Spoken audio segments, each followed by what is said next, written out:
we've lost confidence in our ability to realize the future we envision. And now a lot of us are retreating into to nostalgia. This is great. Honestly, Casper, thanks so much for taking the time to chat with me about Buddy. I really, really appreciate this. Oh, it's my pleasure. I'm happy to be here. It's a wonderful time or a wonderful opportunity to chat with you about the film. I actually, wonderful to chat with you again. I think the last time we spoke was over the Yule Log Ah, yes, film a few yes, years back. And here we are with Buddy, yes. which is so wild and so much fun. Speaking, of course, with writer-director Casper Kelly, the creator of Buddy. Casper, where did this film is wild? Where did it come from? Um, I guess it came from of course I grew up on kids shows and then I had to go through it again with my own children and thinking about, those shows that are so sweet and the kids are so well behaved and just making me wonder what's going on there. And I think even as a kid, uh, when I was really little and just thought I was watching life and watching Mm. these kids that lived in this television. I remember when they would suddenly break out into song and start dancing. I was disturbed. I was like, how would they all know to do that? What happened? How would they all know how to do that? What happened? What's going on there? Are they being controlled? I don't know. So probably a little bit of that is my just being a weird kid, I guess. Certainly, Buddy tells a story of a non-purple dinosaur specific reference without making any names. But yet, this kids world that obviously undercuts itself, and this is something that we've seen in your work before. What is it about this feeling of safety in kids programming that you like to undercut so much? I wish I knew, and I don't know. Yeah, but it is. I definitely. Um, well, I think part of it is um, with a genre, and I would include like a kids show as a genre, or let's say with Too Many Cooks, a sitcom. There's certain rules and there's certain guardrails. Like in a kids show, certain things would never happen because there's a million executives and government agencies that would ensure it wouldn't happen. So it then allows you to drive through those guardrails and uh, uh, knock your audience off their guard, and also I think it just kind of works in a metaphorical way because we go through life thinking certain things are safe or there's certain guardrails, and then sometimes something happens where you realize no, that was an illusion. That safety was an illusion. The guardrails didn't exist. Well, what is it? One of the kids in this one says, why are bad words so fun?" At one point, and it's like, oh yeah, we're really kicking down the door for these kids of sort of realizing this world outside.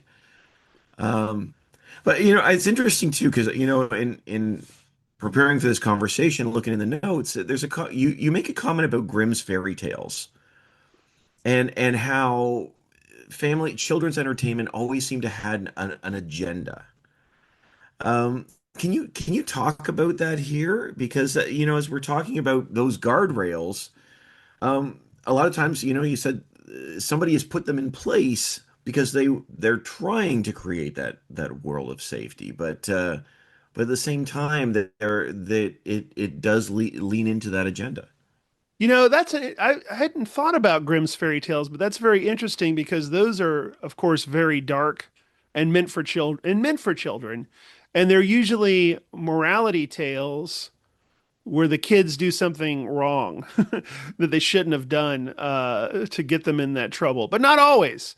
But I think in the modern world with kids television, the desire was to sort of scrub all that out, um, and make it very positive and sort of encouraging our modern concept of the proper behavior to become a successful, productive member of society who knows how to emotionally regulate yourself and everything. And it's sort of that's the modern agenda. Um, and as a result, it's less likely to deal with sort of the darker, illogical parts of humanity. Hmm. With that being said, and I mean, like I said, this is a nostalgia corner I've got behind me here, but is there a certain sense of danger to nostalgia that maybe we don't consider? Uh, yeah, absolutely. And I sort of would bristle at like if I am interested in nostalgia as a writer more than I'm more interested in certain structures that it's fun to play with the form. But on the other Yeah. hand, a lot of the stuff I watch myself is nostalgic. I watch this show called Found Footage Festival that they play old VHSs. So yeah, there is something about nostalgia. And I think it is, yeah. In fact, maybe I should tackle that more directly in another movie. That can be its own dangerous retreat as well, where you can withdraw into that. In fact, there's this documentarian. Oh my gosh, what is his name? Anyway, never mind, never mind. But he deals a lot with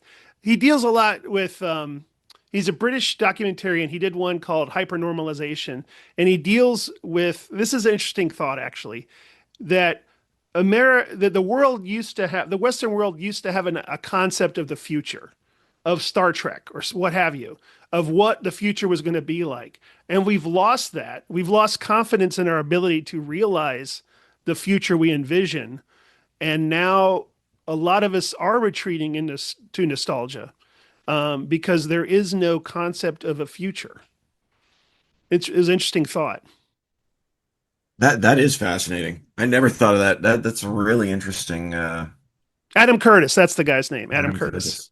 Okay, that's fascinating.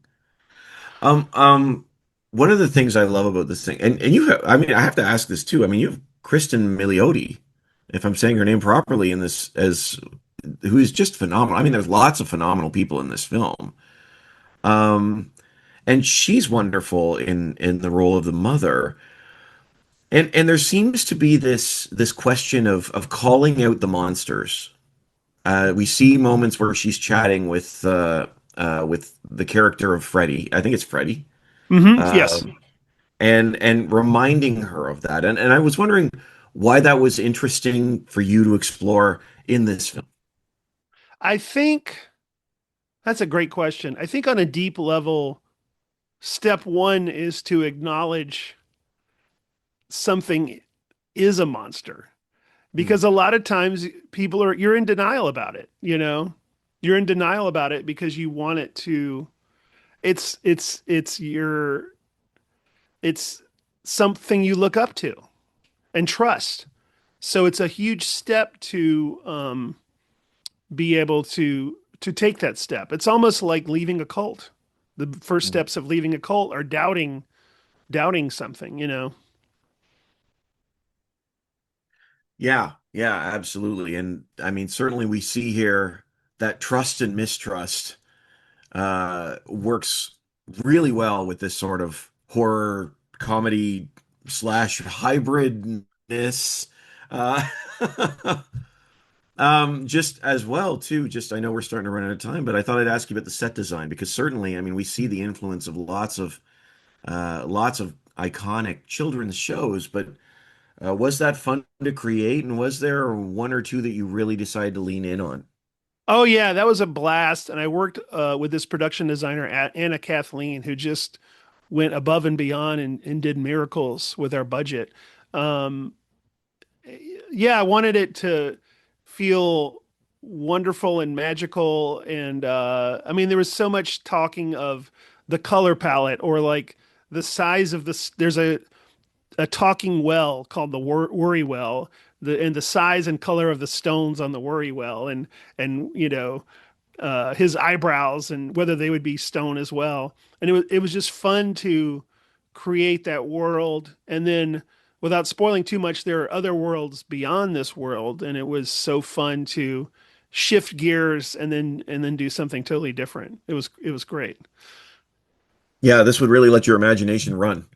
Yes. It's wild, it's fun. Honestly, Casper, I really appreciate the chance to chat with you about it. Thank you. This is it's great, and I'm looking forward to hopefully we get to chat again on your next project, Yeah, as we I want make to some do more. every single movie that we get to chat. And then That would be great.